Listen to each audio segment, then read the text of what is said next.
Ces images datent du 24 juin dernier. Environ 2000 migrants issus principalement d'Afrique subsaharienne ont tenté d'entrer par la force dans l'enclave espagnole de Melilla, au Maroc. Sur ces images, ils tentent par dizaines de grimper sur ce grillage alors que les forces espagnoles tirent des gaz lacrymogènes jusqu'à ce que le grillage cède sous leur poids. Le bilan est lourd, 23 morts selon Rabat, 37 selon les ONG. Le Maroc affirme que les victimes ont péri dans des bousculades et en chutant de cette grille métallique. Mais des images sont rapidement apparues avec des corps jonchant le sol dans des mares de sang et des policiers marocains faisant un usage brutal de la force.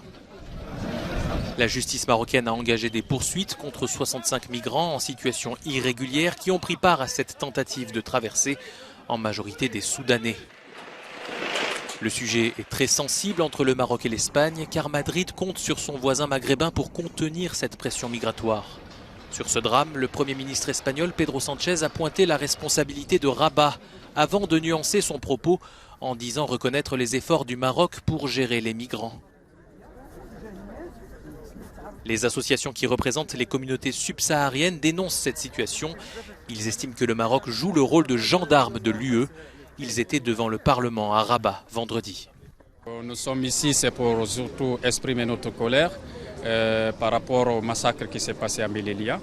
Voilà, nous avons émis des recommandations à l'encontre des autorités marocaines qu'il s'agit non seulement de mettre en place une enquête indépendante pour identifier les responsabilités de ce massacre, mais surtout aussi de l'identification de tous les dépouilles qui sont décédés afin de restitution de ces corps à leurs parents ou de les enterrer dans des conditions humaines. Des manifestations en soutien aux migrants ont également eu lieu dans plusieurs villes espagnoles.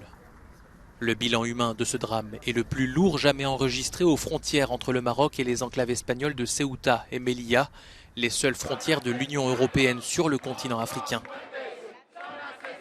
L'incident a suscité une indignation à l'échelle internationale avec des condamnations sévères de l'ONU.